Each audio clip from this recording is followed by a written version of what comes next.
clip, let's go. Bonjour à tous, aujourd'hui on est là pour vous présenter notre jeu Gnarden. Dans ce jeu donc, on incarne un petit gnome qui, équipé de sa seule flûte et de son cerveau, va chercher à faire refleurir son jardin. Donc il y a deux mécaniques dans ce jeu, se déplacer et surtout jouer des mélodies avec sa flûte. Donc chacune des notes est unique et la composition est libre aux joueurs. On commence le jeu donc dans un endroit clos, dans ce petit jardin, et la seule chose qui est possible de faire, c'est en explorant, on joue des notes de musique et on regarde les choses réagir, l'environnement réagir à ces musiques-là.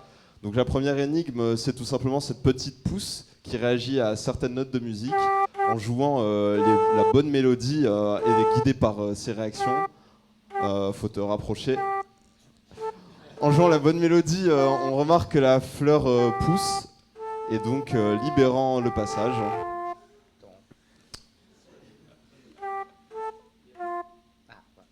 Voilà. Ce qui nous permet donc de débloquer la première partition. Ces partitions, on y accède via le menu pause, le bouton P.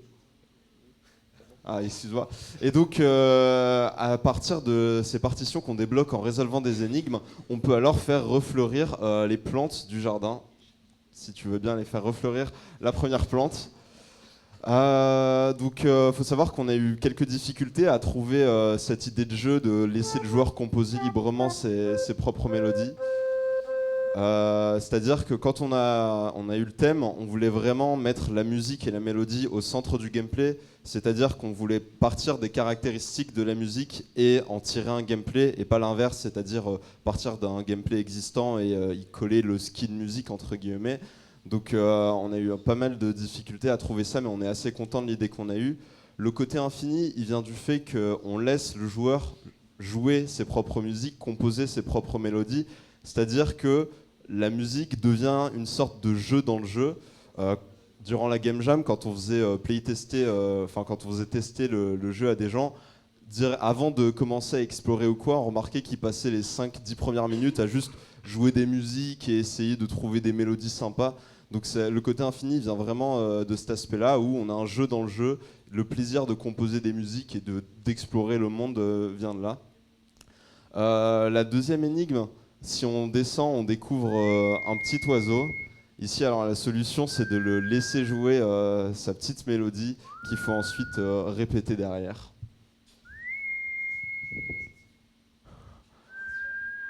Donc là, vous assistez à un moment de grand jeu vidéo, c'est-à-dire va-t-il se souvenir de la mélodie, va-t-il être capable de la reproduire ?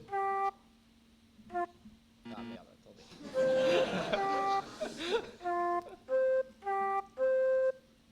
Super, et on obtient comme ça la deuxième partition. Donc vraiment l'idée avec notre jeu, c'était de mettre l'accent sur les réactions, les interactions entre le monde et ce qu'on joue. D'ailleurs, je tiens à remercier Masami qui a composé les musiques du jeu, ainsi que Héloïse qui a joué à la flûte pour nous. Donc on a eu des vrais sons de flûte, on a créé un sound design particulier pour ce jeu. Hélas, on ne retrouve pas ces différentes mélodies dans la version finale, tout simplement parce qu'à une demi-heure du rendu, on a eu un problème de merge Git qui nous a fait tout perdre. Voilà, la classique en Game Jam, donc c'est des choses qui arrivent. Mais voilà, en tout cas, je tenais quand même à remercier Masami et Héloïse pour le travail qu'ils ont fait, même si ça n'a pas été inclus dans la version qu'on a rendue. Et donc, une fois qu'on a cette dernière partition, on peut aller la jouer sur notre deuxième fleur. Et là, vous assistez à un deuxième grand moment de jeu vidéo que je vous laisse apprécier. Et ainsi, on permet de terminer le jeu, mais le jeu l'aventure se termine, mais le joueur est toujours libre de composer ses propres mélodies. On a découvert des mélodies de Zelda, de Rencontre du troisième type, Au clair de la lune aussi on peut faire. Enfin, vraiment, le jeu se termine que quand on décide qu'on veut arrêter de jouer. Merci à tous.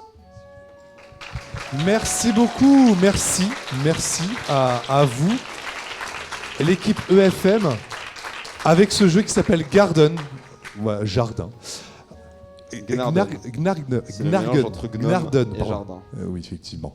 Effectivement. On va laisser le jury, en tout cas. Est-ce que les membres du jury ont des questions? Je vais vous passer mon micro, à la rigueur. Ils ont des micros. Vous avez des micros. Merci la régie de fournir autant de micros. Donc vous avez un micro qui peut se balader, si vous voulez. Oui, Raph qui veut, si tu veux tourner la caméra. Allô? Ouais. Question assez classique, mais si jamais vous auriez un peu plus de temps, qu'est-ce que vous aurez aimé rajouter au jeu? Alors quand on a fait le jeu, en fait, on a pensé à plein d'énigmes. On avait créé tout un monde avec plein d'interactions à faire. Donc ça aurait été l'une des choses. La deuxième chose qu'on aurait voulu faire, c'est travailler plus sur le feedback des mélodies. C'est-à-dire, comme je l'ai dit, Massami a composé des mélodies. C'est-à-dire qu'à partir de nos propres mélodies qu'on joue à la flûte, ensuite créer une petite séquence, une petite cinématique avec une musique plus complète pour vraiment faire comprendre au joueur qu'il a réussi une action et rendre le tout un peu plus sympathique à l'oreille. Merci. Est-ce qu'il y a une autre question ou des approfondissements sur le jeu Gnarden? Là, j'ai bien dit ça. Oui. Bonjour. Alors, c'est facile de dire ça après coup. Sur la fin du jeu, c'est toi qui nous as expliqué que c'était la fin du jeu et que le joueur pouvait continuer. Le problème, c'est que je suppose qu'en y jouant, en fait, on n'a pas l'info. Et du coup, la question de savoir, en fait, quand le jeu se termine, le joueur l'a pas. Et ça aurait été peut-être... est-ce que tu penses que ça aurait été intéressant de rajouter l'info finalement?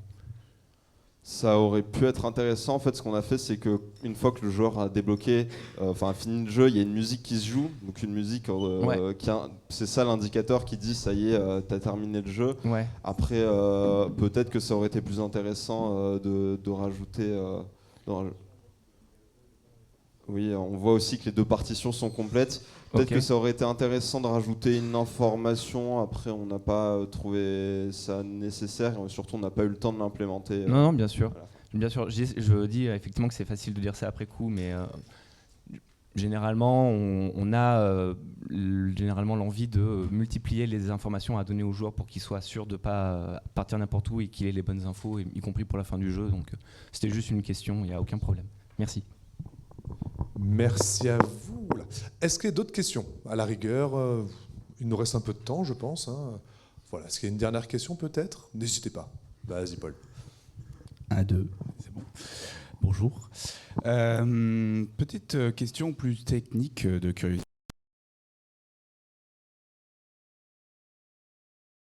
Dans tous les détails, la façon que vous avez de traquer le fait de faire une mélodie en particulier. Genre on a fait 3 notes jaunes, une note rouge, bleue.